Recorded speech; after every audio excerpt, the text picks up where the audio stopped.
അത്യുന്നതൻ്റെ മറവിൽ വസിക്കുകയും സർവശക്തൻ്റെ നിഴലിൻ കീഴിൽ പാർക്കുകയും ചെയ്യുന്നവൻ. യഹോവയെക്കുറിച്ച് അവൻ എൻ്റെ സങ്കേതവും അവൻ എൻ്റെ കോട്ടയും ഞാൻ ആശ്രയിക്കുന്ന ദൈവം എന്ന് പറയും. അവൻ നിന്നെ വേട്ടക്കാരൻ്റെ കണിയിൽ നിന്നും നാശകരമായ മഹാമാരിയിൽ നിന്ന് നിന്നെ വിടുവിക്കും. തൻ്റെ തൂവൽ കൊണ്ട് അവൻ നിന്നെ മറയ്ക്കും. അവൻ്റെ വിശ്വസ്തത നിനക്ക് പരിചയും പലകയും ആയിരിക്കും.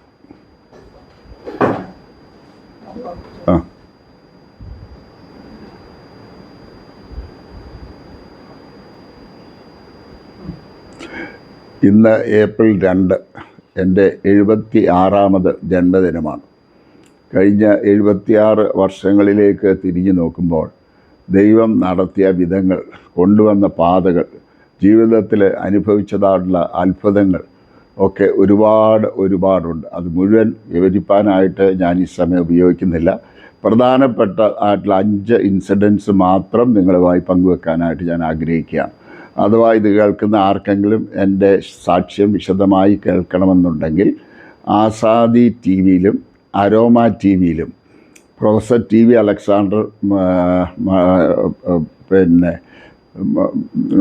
പ്രൊഫസർ ടി വി അലക്സാണ്ടർ എന്ന് ടൈപ്പ് ചെയ്താൽ, യൂട്യൂബിൽ ടൈപ്പ് ചെയ്താൽ, മലയാളം മെസ്സേജ് എന്ന് ടൈപ്പ് ചെയ്താൽ എൻ്റെ വീഡിയോസ് കിട്ടും. അത് കട്ട് ചെയ്ത്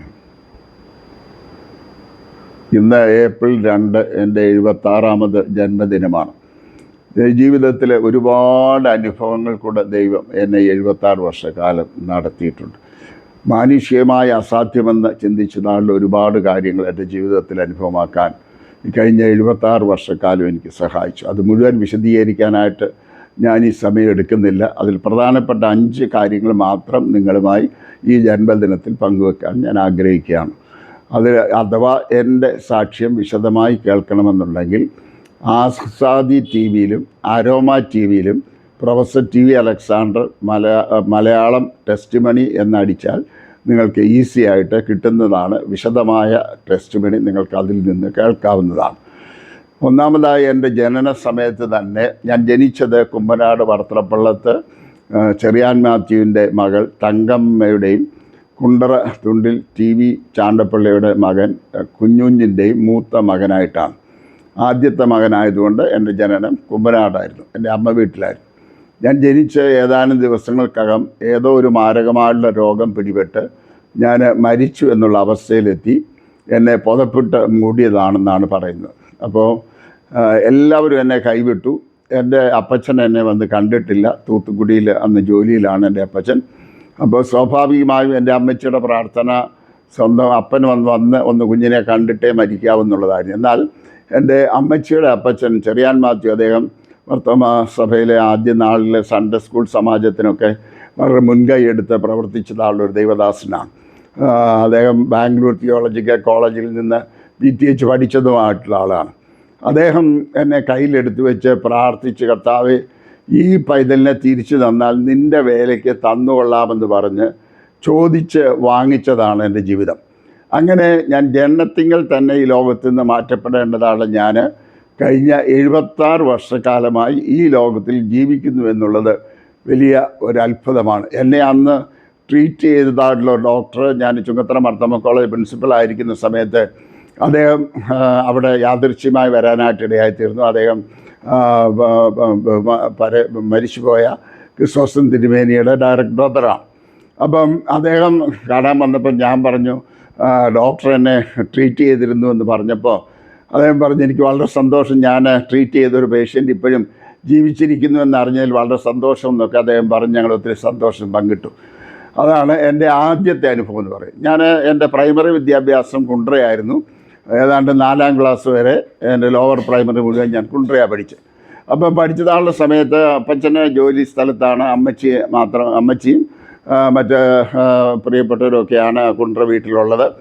അപ്പം ഞാൻ ചെറുപ്പത്തിൽ ഞാൻ ഓർക്കുന്ന ഒരു ഇൻസിഡൻ്റ് എന്ന് പറയുന്നത്,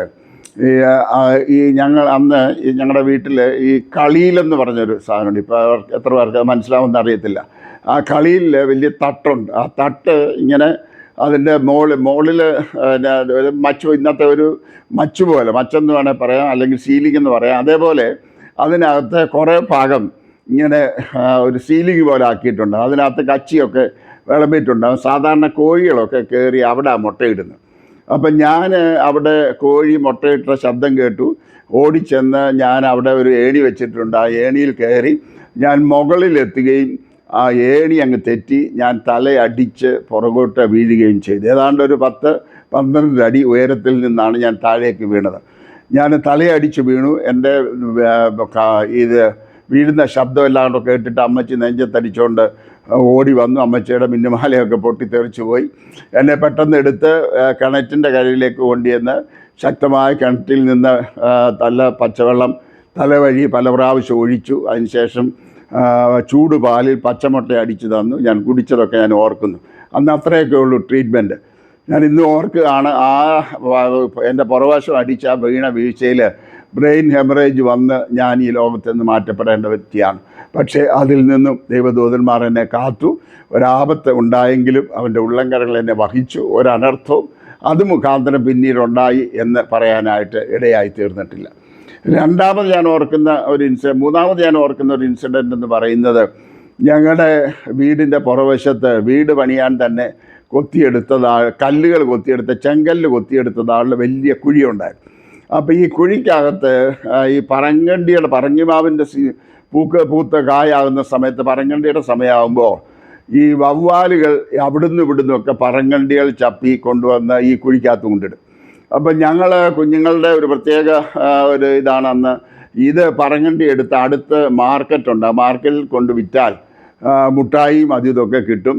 അപ്പോൾ അതിന് വേണ്ടിയിട്ട് ഈ പറങ്ങണ്ടി രാവിലെ എഴുന്നേറ്റ് ഓടിപ്പോയി വീണ പറങ്ങണ്ടി തപ്പാനായിട്ട് സാധാരണ മത്സരിക്കാറുണ്ട് ഞങ്ങൾ കസിൻസ് തമ്മിൽ. അങ്ങനെ ഞാൻ ഒരു ദിവസം ഓടിച്ചെന്ന് ഈ കുഴിക്കകത്ത് പറങ്ങണ്ടി വീണ് കിടപ്പുണ്ടോ എന്ന് നോക്കാനായിട്ട് ഞാനൊരു മരത്തേൽ പിടിച്ച് താഴോട്ട് നോക്കുകയും എൻ്റെ കാൽ വഴുതി ഞാൻ നേരെ താഴെ വലിയ കുഴിയിലേക്ക് വീഴുകയും ചെയ്തു. പക്ഷെ ഞാൻ വീണത് അവിടെ ഒരു മാവ് നട്ടിട്ടുണ്ടായിരുന്നു. ആ മാവിന് ചുറ്റും വെച്ചിരുന്ന മുളയുടെ മുള്ളുകൾ വട്ടത്തിൽ വെച്ചിട്ടുണ്ടായിരുന്നു. അതിനകത്തേക്കാണ് ചെന്ന് വീണത്. എനിക്ക് കാര്യമായ ഒരാപത്തും വന്നില്ല. എൻ്റെ ദേഹത്ത് അവിടെയൊക്കെ കുറേ മുറിവുകളുണ്ടായെന്നല്ലാതെ അന്നും വലിയ ഒരു മരണത്തിൽ നിന്ന് ഞാൻ രക്ഷപ്പെടാനായിട്ട് ഇടയായിത്തീർന്നു. നാലാമത്തെ അനുഭവം എന്ന് പറയുന്നത്, ഞാൻ ചുങ്കത്തറ മർത്തമ്മ കോളേജ് പ്രിൻസിപ്പൽ ആകുന്നതിന് മുമ്പ് ഏതാണ്ട് 30 വർഷത്തോളം തളിപ്പറമ്പ് സർ സെയ്ദ് കോളേജ് എന്ന് പറയുന്ന ആളുടെ ഒരു മുസ്ലിം കോളേജ് അധ്യാപകനായിരുന്നു. അന്ന് 90കളിൽ ദൈവം എനിക്ക് ഒരു പഴയ സെക്കൻഡ് ഹാൻഡ് ഫിയറ്റ് വാങ്ങാനായിട്ട് ദൈവം എനിക്കൊരു അവസരം തന്നു. അങ്ങനെ ഞാൻ കാറ് വാങ്ങിച്ചു കഴിഞ്ഞപ്പോൾ എനിക്ക് ഡ്രൈവിംഗ് ലൈസൻസ് ഇല്ല. അപ്പം ആ സമയത്ത് ഞാൻ പഠിപ്പിച്ച ഒരു സ്റ്റുഡൻറ്റ് തന്നെ ഈ വെഹിക്കിൾ ഇൻസ്പെക്ടറുടെ ഓഫീസിൽ, മോട്ടോർ വെഹിക്കിൾ ഇൻസ്പെക്ടറുടെ ഓഫീസിൽ സീനിയർ സൂപ്രണ്ടായിട്ടുണ്ടായിരുന്നു. അപ്പോൾ അവനവിടെ ഉള്ളത് കൊണ്ട് ഞാൻ അവനോട് പറഞ്ഞു, എനിക്ക് ഇങ്ങനെ ഡ്രൈവിംഗ് ലൈസൻസ് എടുക്കണമല്ലോ എന്ന് പറഞ്ഞു. അതിനെന്താ സാറിങ് വന്നേച്ചാൽ മതി, അത്യാവശ്യം ഒന്ന് സ്റ്റിയറിംഗ് ബാലൻസൊക്കെ ശരിയാക്കി സാറിങ് വന്നേച്ചാൽ മതി, ഞാൻ വെഹിക്കിൾ ഇൻസ്പെക്ടറോട് പറഞ്ഞിട്ട് എല്ലാം ഒക്കെ ശരിയാക്കിക്കൊള്ളാമെന്ന് പറഞ്ഞു. അതിനനുസരിച്ച് എൻ്റെ കൂടെ പഠിപ്പിക്കുന്ന ഒരു സാറ് തന്നെ അടുത്തോട്ട് ഗ്രൗണ്ടിൽ കൊണ്ടുപോയി എനിക്ക് സ്റ്റിയറിംഗ് ബാലൻസൊക്കെ നന്നായിട്ട് ക്ലിയർ ചെയ്ത് കഴിഞ്ഞപ്പോൾ അദ്ദേഹം പറഞ്ഞു, ബാക്കിയൊക്കെ ഇനി താനങ്ങ് കോളേജിലോട്ട് എടുത്തങ്ങ് പഠിച്ചാൽ മതി, അത്യാവശ്യം ഇതൊക്കെ മതി, അതിൻ്റെ ആവശ്യമുള്ളതെന്ന് പറഞ്ഞു. അങ്ങനെ ഞാൻ ചെന്നു ഇദ്ദേഹത്തിൻ്റെ അടുത്തുനിന്ന് ഡ്രൈവിംഗ് ലൈസൻസും വാങ്ങിച്ചു. അത് കഴിഞ്ഞ് ഞാൻ എല്ലാ ദിവസവും കോളേജിലേക്ക് കാറിൽ പോവുകയും ചെയ്യാനായിട്ട് തുടങ്ങി. അപ്പോൾ അതുകൊണ്ട് തന്നെ ഞാൻ കാറിൽ പോവുകയും വരികയും ചെയ്യുമ്പോൾ അന്ന് കോളേജിൽ അധികം പേർക്കും കാറില്ല, വളരെ ചുരുക്കം പേർക്കേ ഉള്ളൂ. അതുകൊണ്ട് ഞാൻ വൈകുന്നേരം കോളേജിൽ നിന്ന് വരാനായിട്ട് വണ്ടി സ്റ്റാർട്ട് ചെയ്യുമ്പം തന്നെ പല ടീച്ചേഴ്സും ഒരു ഓഫീസ് സ്റ്റാഫ് ഉൾപ്പെടെ അവർ ഓടി വരും, സാറേ ഞങ്ങളും ഉണ്ട്, റോഡിൽ ഞങ്ങളെ ഒന്ന് ഇറക്കാമോ എന്ന് ചോദിച്ചു. ഞാൻ പറഞ്ഞു പിന്നെന്താ കയറിക്കോ എന്ന് പറഞ്ഞ് മിക്കവാറും ഒരു 4 പേര്, ഒരാൾ മുന്നിലും ബാക്കിൽ ഒരു 3 പേരും മിക്കവാറും എല്ലാ ദിവസവും എൻ്റെ കൂടെ കാറിലുണ്ടാകും. അപ്പോൾ ഇവർ വന്നാൽ ഞങ്ങൾക്ക് ഈ കോളേജിൽ നിന്ന് റോഡിലേക്ക് ഏതാണ്ട് ഒരു 1.5 കിലോമീറ്റർ ഉണ്ട്, അത്രയും ദൂരം നടക്കണം. അതുകൊണ്ടാണ് ഇവർ ഓടി വന്ന് എൻ്റെ സഹായം ചോദിക്കുന്നത്. അങ്ങനെ ഞാൻ സന്തോഷത്തോടെ അവരെ സ്വീകരിച്ച് സാധാരണ കൊണ്ടുവരും. അപ്പോൾ ഈ കോളേജിൻ്റെ അവിടെ നിന്ന് വന്ന് മെയിൻ റോഡിലേക്ക് കയറുന്നിടം അല്പം കയറ്റമാണ്. അപ്പോൾ ആ കയറ്റത്തെ കൊണ്ടുവന്ന് നിർത്താൻ എനിക്ക് പേടിയാണ്. കാരണം കയറ്റത്തെ വണ്ടി നിന്ന് പോയാൽ അന്ന് ഈ ഓട്ടോമാറ്റിക് ഒന്നുമില്ല, എല്ലാം ഗിയർ സിസ്റ്റമാണ്. അപ്പം ഇടയ്ക്ക് വണ്ടി നിന്ന് പോയാൽ പിന്നെ രണ്ടാമത് എനിക്ക് എടുക്കണമെങ്കിൽ ഈ ക്ലച്ചും ഗിയറും തമ്മിലുള്ള എൻ്റെ അഡ്ജസ്റ്റ്മെൻറ്റ്സ് അതുവരെയും ശരിയായിട്ടില്ല, വണ്ടി പുറകോട്ട് പോകും. അതുകൊണ്ട് ഞാൻ ഒരു ദിവസം ഒന്നും നോക്കാതെ മേളിൽ നിന്ന് താഴെ നിന്ന് വേറെ വണ്ടി വല്ലതും വരുന്നോ എന്നൊന്നും ഒന്നും നോക്കാതെ 3 ലേഡീസ് സ്റ്റാഫ് പുറകിലും മുന്നിലെ ഒരു ഓഫീസ് സ്റ്റാഫ് ഉൾപ്പെടെ ഞാൻ ഉൾപ്പെടെ ഞങ്ങൾ 5 പേര് ഈ കാറിൽ വന്ന് ഞാൻ ഒന്നും നോക്കാതെ നേരെ റോഡിൻ്റെ അപ്പുറത്തെ സൈഡിലേക്ക് അങ്ങ് കടന്ന് അപ്പുറത്ത് നിർത്താമെന്നുള്ളൊരു കണക്കൂട്ടലിലായിരുന്നു. അപ്പം മുകളിൽ നിന്ന് നല്ല ഇറക്കമാണ്, അവിടെ ഈ ചെങ്കല്ല് കയറ്റിയതാണ്ട് ലോറികൾ വരും. അത് ഭയങ്കര വെയിറ്റാണ്. അവിടുത്തെ മലബാറിലെ ചെങ്കല്ലെന്നൊക്കെ പറഞ്ഞാൽ ഭയങ്കര വെയിറ്റാണ്. അത് കുത്തിയെടുക്കണമെങ്കിൽ തന്നെ നല്ല പണിയാണ്. അപ്പോൾ അങ്ങനെയുള്ള ഒരു ഫുൾ ലോഡ് ചെങ്കല്ല് കയറ്റിയ ഒരു ലോറി നേരെ മുകളിൽ നിന്ന് നല്ല സ്പീഡിൽ വരുന്നുണ്ടായിരുന്നു. കാരണം റോഡ് നല്ല ക്ലിയറാണ്. അവർ സൈഡിൽ നിന്ന് വരുന്ന എന്നെ കാണുന്നില്ല. ഏതാണ്ട് എൻ്റെ അടുത്തെത്തിയപ്പോഴാണ് ലോറിക്കാർ എന്നെ കാണുന്നത്. അവരൊരു ചവിട്ടി നിർത്തിയിട്ട് ലോറി പാളി അടുത്തുള്ള ചായക്കടയുടെ അവിടോട്ട് ഇറങ്ങിയാണ് ചവിട്ടി നിന്നത്. ഈ ഡ്രൈവർ എന്നെ ഇറങ്ങി നിന്ന് ഒരുപാട് അറിയാവുന്ന പച്ചക്കറി മുഴുവൻ വിളിച്ചു. ഞാൻ അവിടെ നിർത്താതെ കുറേ ഇപ്പുറത്ത് കൊണ്ടുവന്ന് നിർത്തിയിട്ട് ഞാനിങ്ങ് പോരുകയും ചെയ്തു. അന്ന് പിന്നീട് എന്നോട് പറഞ്ഞു, പലരും അന്ന് കണ്ടു നിന്നവർ എന്നോട് ചോദിച്ചു, എൻ്റെ സാർ എന്ത് പണിയാണ് എടുത്തത്, നോക്കിയിട്ട് വേണ്ടേ അപ്പുറത്ത് കിടക്കാൻ, നിങ്ങൾ 5 പേര് ഓൺ ദ സ്പോട്ടിൽ തീരേണ്ടതായിരുന്നല്ലോ എന്ന് പറഞ്ഞു. അപ്പം ഞാൻ ഓർത്തു, എൻ്റെ ദൈവമേ, ഞങ്ങൾ 5 പേര്, 3 ടീച്ചേഴ്സ്, ഒരു ഓഫീസ് സ്റ്റാഫ്, ഞാൻ ഉൾപ്പെടെ ഞങ്ങൾ 5 പേര് അന്ന് റോഡ് അപകടത്തിൽ ജീവൻ പൊലിയേണ്ടതാണ്. പക്ഷെ അതിൻ്റെ മധ്യത്തിലും ദൈവം കാത്തു. ഞാൻ കാണിച്ച മണ്ടത്തരങ്ങൾ പോലും ദൈവം തമ്പുരാൻ ഓവർറൂൾ ചെയ്ത് അന്ന് എന്നെ കാത്തു പരിപാലിച്ചു. അതോർത്ത് ഞാൻ നന്ദിയോടെ ദൈവത്തെ സ്തുതിക്കുകയാണ്. 5ാമത് എൻ്റെ ജീവിതത്തിൽ അവസാനമായിട്ട് ഒരുപാട് കാര്യങ്ങൾ ഇതിനിടയ്ക്കുണ്ട്, അതൊന്നും ഞാൻ കയറുന്നില്ല. 2020 മാർച്ചിൽ എനിക്ക് പെട്ടെന്ന് ഒരു സ്ട്രോക്ക് ഉണ്ടായി. ആദ്യം ഒരാഴ്ച മുമ്പ് സ്ട്രോക്ക് ഉണ്ടായി. പക്ഷേ അത് ഡയഗ്നോസ് ചെയ്യാനായിട്ട് ഹോസ്പിറ്റലിൽ ഫിസിഷ്യന് കഴിഞ്ഞില്ല. അദ്ദേഹം ചെറിയൊരു ടാബ്ലറ്റ് മാത്രം തന്ന് എനിക്ക് വിട്ടു. ഒരുപക്ഷെ സെർവിക്കൽ സ്പോണ്ടിലൈറ്റിസിൻ്റെ കൊണ്ടാകാം എന്ന് പറഞ്ഞ് എനിക്ക് സെർവിക്കൽ സ്പോണ്ടിലൈറ്റിസിൻ്റെ ബുദ്ധിമുട്ട് ആ സമയത്തുണ്ട് താൻ. അതുകൊണ്ട് അദ്ദേഹം പറഞ്ഞത് വിശ്വസിച്ച് ഞാനിരുന്നു. ഒരാഴ്ച കഴിഞ്ഞ് വീണ്ടും അടുത്ത സൺഡേ ആയപ്പോൾ എനിക്ക് പെട്ടെന്ന് രാത്രിയിൽ വലിയ ബുദ്ധിമുട്ടുണ്ടായി. ഭയങ്കരമായ കഴുത്തുവേദനയായിരുന്നു. ഞാൻ ചൂട് പിടിച്ചുകൊണ്ട് കിടന്നു. ഒരു 2:30 ആയപ്പോൾ ഞാൻ പെട്ടെന്ന് എന്തോ അപശബ്ദം ഉണ്ടാക്കി. ഈ അപശബ്ദം കേട്ടുകൊണ്ട് വൈഫ് പെട്ടെന്ന് ഞെട്ടി ഉണർന്ന് എന്നെ വിളിച്ചു കഴിഞ്ഞപ്പോൾ എനിക്ക് പരിസരബോധമില്ല, ഒന്നും സംസാരിക്കാൻ കഴിയുന്നില്ല. ബാത്റൂമിൽ പോകണമെന്ന് ഞാൻ ആംഗ്യം കാണിച്ചു. പക്ഷേ ബാത്റൂമിൽ കൊണ്ടുപോകാനായിട്ട് എന്നെ നടത്തിക്കാൻ നോക്കിയിട്ട് എൻ്റെ കാലിന് കോർഡിനേഷൻ ഇല്ല. വല്ലാത്ത ഒരവസ്ഥ. എങ്ങനെയൊക്കെയോ എന്നെ കട്ടിലെ പിടിച്ച് കിടത്തി. അടുത്ത് ഹോസ്പിറ്റലിൽ ഡോക്ടർ ഉണ്ടായിരുന്നു. ആ ഡോക്ടറെ പെട്ടെന്ന് വിളിച്ചു. കോവിഡ് തുടങ്ങിയ സമയമാണ്. ആംബുലൻസ് കിട്ടാൻ വളരെ പ്രയാസം.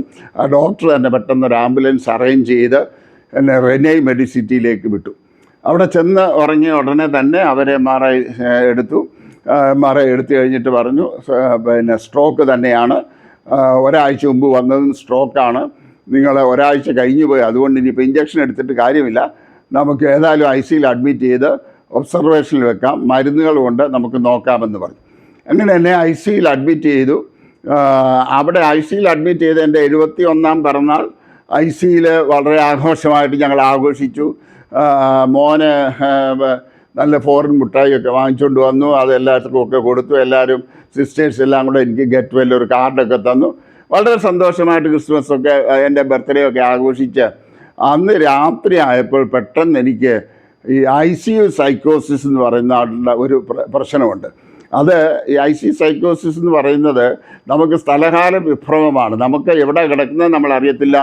ആരൊക്കെയോ എന്നെ കൊല്ലാൻ വരുന്നു, എന്നെ ഞെക്കിക്കൊല്ലാൻ പോകുന്നു, എനിക്ക് ചുറ്റും തീയിടുന്നു, ഇങ്ങനെയൊക്കെയാണ് ഞാൻ സ്വപ്നം കാണുന്നത്. പിന്നെ എൻ്റെ വൈഫിനെ വന്ന വഴിക്ക് ആരൊക്കെയോ തല്ലി, എൻ്റെ മരുമോനെയും അവൻ്റെ ഫാദറിനെയൊക്കെ വഴിക്ക് തടഞ്ഞു വെച്ചിരിക്കുന്നു, അവരെ ഓടിച്ചു വിട്ടു.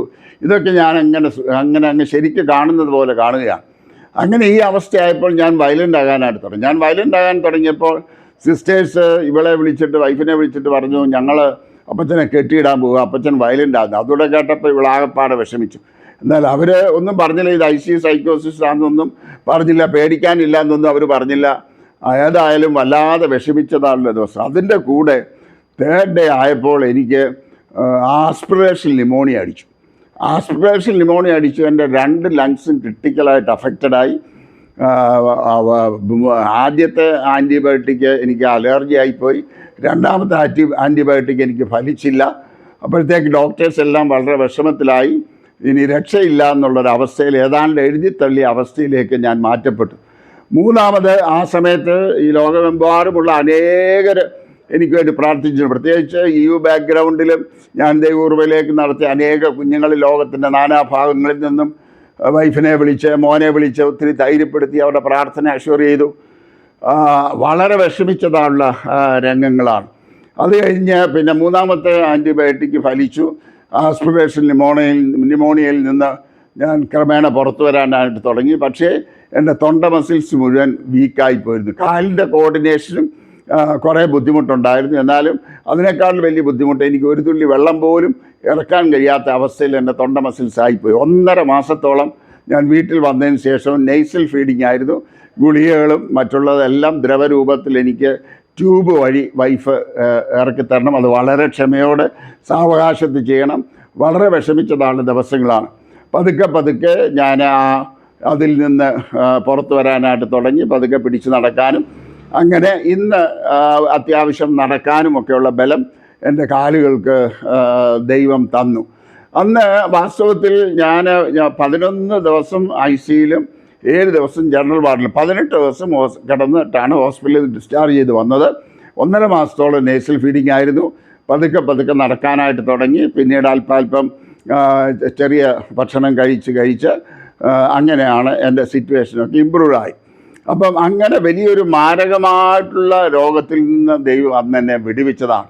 ഞാൻ ഈ അടുത്ത സമയത്ത് ഒരു ചർച്ചിൽ പ്രസംഗിച്ച സമയത്ത് അവിടെ ഗവൺമെൻറ് മെഡിക്കൽ കോളേജിലെ മെഡിസിൻ്റെ പ്രൊഫസർ ഉണ്ടായിരുന്നു. അപ്പോൾ അദ്ദേഹത്തിന് ഈ കാര്യങ്ങളെല്ലാം വളരെ നന്നായിട്ടറിയാം. അദ്ദേഹം എൻ്റെ അനുഭവങ്ങളൊക്കെ ഇങ്ങനെ പ്രസംഗിച്ച സമയത്ത് അനുഭവങ്ങളൊക്കെ പറഞ്ഞു കഴിഞ്ഞപ്പോൾ ഈ സ്ട്രോക്കിനെ കുറിച്ച് അധികം വിശദമായിട്ടൊന്നും പറയാൻ എനിക്ക് സമയം കിട്ടിയില്ല.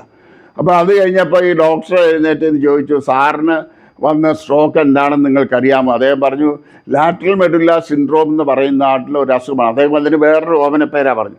അദ്ദേഹം പറഞ്ഞു ആ സിൻഡ്രോം വന്നതാളുടെ കേസുകളൊക്കെ അദ്ദേഹം ഒരുപാട് കണ്ടിട്ടുണ്ട്. മിക്കവാറും എല്ലാവരും തളർന്ന് കുറേ നാളിങ്ങനെ കിടക്കും, നേസൽ ഫീഡിങ് കിടക്കും. അങ്ങനെ അത് കഴിഞ്ഞ് അങ്ങനെ സാവകാശം ഈ ലോകത്ത് നിന്ന് മാറ്റപ്പെടുന്ന ഒരവസ്ഥയാണ് ഞാൻ കണ്ടിട്ടുള്ളത് എന്ന് പറഞ്ഞു. അദ്ദേഹം എന്നിട്ട് പറഞ്ഞു, മെഡിക്കൽ സയൻസിനെ സംബന്ധിച്ചിടത്തോളം ഈ സാർ ഒരു അത്ഭുതമാണ്. അങ്ങനെ മരണത്തിരളിൽ കൂടെ താഴ്വരയിൽ കൂടെ കടന്നൊരു മനുഷ്യൻ ഇങ്ങനെ എൻ്റെ മുമ്പിൽ നിന്ന് 3/4 മണിക്കൂറോളം നിന്ന് ശക്തമായി ദൈവവചനം സംസാരിച്ചു എന്നുള്ളത് എന്നെ സംബന്ധിച്ചിടത്തോളം വിശ്വസിക്കാൻ വളരെ പ്രയാസമുണ്ട്. ഇത് ദൈവത്തിൻ്റെ വലിയൊരു അത്ഭുതകരമാണെന്ന് പറഞ്ഞു. പ്രിയമുള്ളവരെ, ഇന്ന് ശാരീരികമായ ചെറിയ ബുദ്ധിമുട്ടുകളുണ്ട്. ഒരു കണ്ണിൻ്റെ വേദനയുടെ ബുദ്ധിമുട്ടൊക്കെ ഉണ്ടെങ്കിലും ദൈവം അത്ഭുതമാതിശയമായി വഴി നടത്തുന്നു. എനിക്കിന്ന് കിട്ടുന്ന അവസരങ്ങളൊക്കെ കർത്താവിൻ്റെ മഹത്വത്തിന് വേണ്ടി ഉപയോഗിക്കാൻ ദൈവം കൃപ തരുന്നു. വീഡിയോസ് ഇറക്കാൻ ദൈവം കൃപ തരുന്നു. പ്രിയമുള്ളവരെ, അതുകൊണ്ട് എനിക്ക് കഴിഞ്ഞ 76 വർഷക്കാലങ്ങളിലേക്ക് തിരിഞ്ഞു നോക്കിക്കൊണ്ട് എനിക്ക് പറയാനുള്ളത്, ഈ ദൈവം വിശ്വസ്തൻ, ഈ ദൈവം നല്ലവൻ, അവൻ വാക്ക് മാറാത്തവൻ, അവൻ്റെ വാഗ്ദത്തങ്ങളെല്ലാം വന്ന് മാത്രമാണ്. അവൻ ഇന്നും ജീവിക്കുന്നു. അവൻ ചരിത്രത്തിൽ ജനിച്ച് കടന്നുപോയവൻ മാത്രമല്ല, ഇന്നും നമ്മുടെ ജീവിതത്തിൽ അത്ഭുതങ്ങളെ പ്രവർത്തിക്കുന്ന വലിയവനാളുള്ളൊരു ദൈവത്തെയാണ് ഞാനും നിങ്ങളെ സേവിക്കുന്നത് എന്നുള്ളത് നമുക്ക് ഓർക്കാം. ആ ദൈവത്തിൽ നമുക്ക് കൂടുതൽ ആശ്രയിക്കാം. അതുമാത്രമല്ല, സംഭവങ്ങളെല്ലാം കർത്താവിൻ്റെ 2ാമത്തെ വരവ് ഏറ്റവും അടുത്തിരിക്കുന്ന നമ്മളെ ഓർമ്മിപ്പിക്കുമ്പോൾ കർത്താവിൻ്റെ വരവിന് വേണ്ടി നമ്മളെ തന്നെ ഒരുങ്ങാം, വിശുദ്ധിയെ തികച്ചു നിൽക്കാം, കുറ്റങ്ങളെ കുറവുകൾ ഏറ്റുപറഞ്ഞ് യേശുക്രിസ്തുവിനെ രക്ഷിതാവും കർത്താവുമായി സ്വീകരിച്ച് കർത്താവിന് വേണ്ടി ജീവിക്കാം. അതിന് ദൈവത്തിൻ്റെ പരിശുദ്ധാത്മാവ് നമ്മെ ഓരോരുത്തരെയും സഹായിക്കുമാറാകട്ടെ. ആമേൻ.